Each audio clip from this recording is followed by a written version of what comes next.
Mga kabarchika, Barchika Dora here, and welcome back to our law school, where law meets you. Ang episode natin today ay tungkol sa mga actual civil law bar questions tungkol sa human relations. Hindi lang natin sila pagchichismisan, kundi aalamin din natin ang tamang sagot, kung paano sagutin, at iintindihin din natin ang mga legal basis at mga techniques para mas madali natin silang sagutin sa recitation, sa mga exams, or including sa tunay na buhay. Kaya grab your coffee, open your notes, at simulan na natin. Tara! Ang unang bar question natin ay ang 1991 bar exam na ang topic ay tungkol sa tortious interference. The problem is, Roland breached his exclusive one-year contract with the Lady Love basketball team after Sweet Taste Corporation offered him a higher-paying contract. Lady Love sued Roland for breach of contract and Sweet Taste Corporation for damages under Article 1314 of the Civil Code. Now, Sweet Taste argues that it is not a party to Roland's contract. So the question here, is Sweet Taste Corporation liable? Explain. So you can comment down below if you have a suggestive answer para mabasa din ng mga ibang gustong manood dito sa ating video.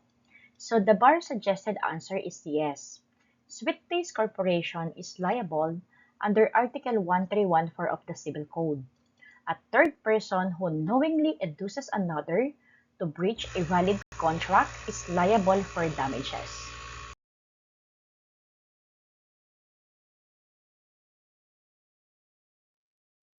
Ano nga ba ang Article 1314? Under the Civil Code, it is any person who induces another to violate his contract shall be liable for damages to the contracting party. Ang ibig sabihin nito, ito yung isang paglabag o wrongful act. Nangyayari ito kapag yung isang tao o kumpanya na walang kinalaman sa isang kontrata ay sadyang nanggulo. Diba? Nakakainis. Inuudyakan niya or pinipilit niyang kabilang partido na labagin yung kasunduan nila. Dahil doon, nagkakaroon ng pinsala na napupunta sa pagdidemanda. Kapag naririnig natin ang tortious interference, kailangan mong patunayan ang tatlong elemento. Tandaan mo lang yung tatlong acronym dito, yung E, K, I.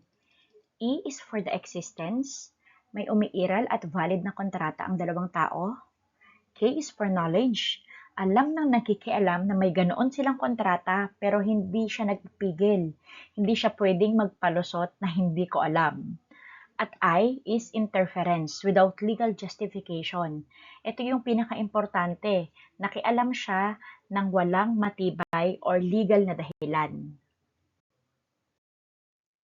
Now, number 2 question, 2009 bar question, the problem. Xavier entered into a contract with Yolanda where Xavier would construct a 3-story commercial building for Yolanda for the price of 10 million. When the building was 90% physically complete, a powerful earthquake struck, completely destroying the structure. Now Yolanda had already paid Xavier 7 million in progress billings. Because the building was completely destroyed before a formal turnover, the contract was frustrated. Xavier refused to rebuild unless a new contract was signed. Now Yolanda demanded the return of the 7 million she paid, arguing that Xavier would be unjustly enriched under Article 22 of the Civil Code if he keeps the money since Yolanda received absolutely nothing. So the question is Yolanda correct in invoking unjust enrichment to get her 7 million back? Explain. So again, comment nyo lang kung meron kayong suggested answer sa ating comment section. Maluwang po yan so that everybody can learn. Now, the suggested answer is no. Yolanda is incorrect. While she has the right to recover her money, her choice of legal basis is faulty. Xavier's initial retention of the money was based on a valid contract, which rules out an action for unjust enrichment. Now, the principle of unjust enrichment is a remedy of the last resort and has subsidiary nature. It cannot be invoked if any relationship of the parties is governed by an express contract. Under the law, on a peak work contract, if a structure is destroyed by a fortuitous event before a formal turnover, the contractor bears the risk of loss. The frustration of the contract triggers mutual restitution, which requires the parties to return what they receive from each other, not an action for unjust enrichment. So here, the 7 million was paid as progress billings pursuant to a valid construction contract.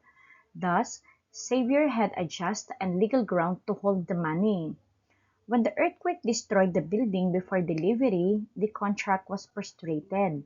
Since Xavier bears the risk of loss before turnover, he cannot keep the money for a building he can no longer deliver. However, Yolanda must demand the return of the 7 million through the mutual restitution under the contract law, and she cannot bypass this by invoking unjust enrichment. In conclusion, Yolanda is incorrect in invoking unjust enrichment. Her proper remedy is to demand mutual restitution due to the contract frustrated by a fortuitous event. So that is the suggested answer. Ano lang yung dapat mong tandaan sa kasong ito? Dalawa lang, hindi ba? So mali si Yolanda sa unjust enrichment. Bakit?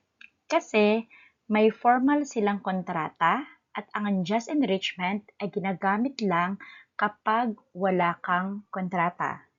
Basically, that's it. Second, gagamitin ni Yolanda ang Article 1717, the risk of loss. Bakit?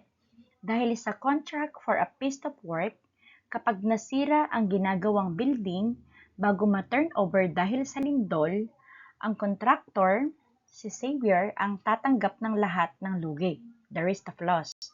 Dahil hindi na ma-deliver ni Xavier ang building, kailangan niyang ibalik ang 7 million na naunang ibinayad sa kanya. Article 1717 of the Civil Code states that if the contractor bound himself to furnish the material, he shall suffer the loss if the work should be destroyed before its delivery, save when there has been delay in receiving it. Ibig sabihin, sinasabi ng Article 1717 na kapag ang isang contractor ang nagbigay ng materyales sa proyekto, sa kanya ang buong risk of loss. Ibig sabihin nito kapag nawasak na ang building dahil sa lindol o fortuitous event, bago pa man ito formal na ma-turn over sa may-ari, ang contractor ang papasan ng lahat ng pagkalugi sa materyales at labor, kaya abonado talaga rito si Xavier. So ano naman yung Article 22 of the Civil Code na tinatawag nating unjust enrichment? Ito yung remedy of last resort. Bakit siya tinawag na remedy of last resort? Kasi subsidiary remedy lamang siya. Magagamit mo lamang ito kapag walang-wala ka ng ibang legal remedy sa ilalim ng batas. At pangalawa, kapag may kontrata ang dalawa, hindi mo pwedeng gamitin ang Article 22 dahil ang kontrata mismo ang gagamitin ng basihan ng kanilang mga demanda. Okay, let's do this for the 2020 to 2021 bar examination question. The breach of promise to marry. The problem here is the bride failed to appear on her wedding day and instead informed her fiancé that she no longer wished to marry. They had been together for 8 years and the groom had been loyal and caring, while the bride paid for all the wedding expenses. Humiliated, the groom sued the bride for moral damages for breach of promise to marry. Now the question here is, will the suit prosper? Explain. Sakit nun, no? Iniwan ka sa altar on the day of the wedding day. Okay, if you had comments below or na-experience mo na to, you can comment down to our comment section. But the bar suggested answer is yes, the groom suit will prosper.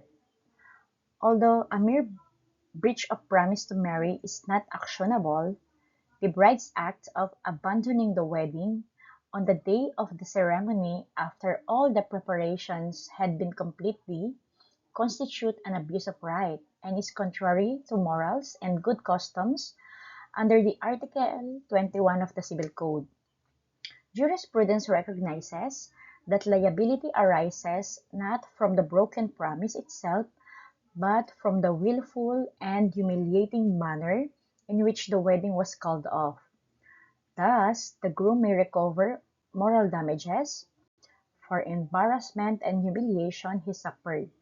Now, the bride's offer to post favorable comments on social media does not excuse her from her wrongful conduct. Yung Article 21 of the Civil Code, this is the catch-all provision for human relations. It states that any person who willfully causes loss or injury to another in a manner that is contrary to morals, good customs, or public policy shall compensate the latter for the damage. Sa Pilipinas kasi, hindi pwedeng idemanda ang isang tao dahil lang sa hindi niya pagtupad sa pangakong pakasalan ka. Sabi nga kanina, a bare breach of promise to marry is not actionable. Karapatan kasi ng bawat tao na magbago ng isip, lalong-lalo na pagdating sa pag-ibig. Pero hindi lang basta nagbago ang isip dito. Kasi formal nang inayos ang kasal, nag-imbita na ng mga bisita, nagbigay na ng mga invitations, at dumating na ang mismong araw ng ceremony. So matinding kahihiyan talaga to, 'di ba? Ang pag-walk out sa mismong araw ng kasal ng walang valid reason ay nagdulot ng matinding kahihiyan at pinsala at pagbalewala doon sa dignidad ng groom. Pero walang provision sa batas na nagpaparusa sa hindi papakasal. Hindi ikaw ang nagdidemanda dahil ayaw kanyang pakasalan, kundi nagdidemanda ka dahil sa abuso, sa matinding kahihiyan, at paglabag sa mabuting kaugalian na ginawa niya sa iyo nang iwan ka sa harap ng altar o sa araw mismo ng kasal. Dito nagiging liable ang runaway bride or runaway groom para sa moral at exemplary damages.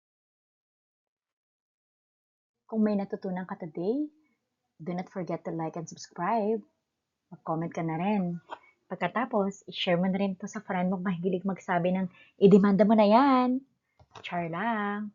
Uy, huwag niyong gawin yan ha, yung mang-iwal sa altar. See you sa ating next Legal Chika. Bye!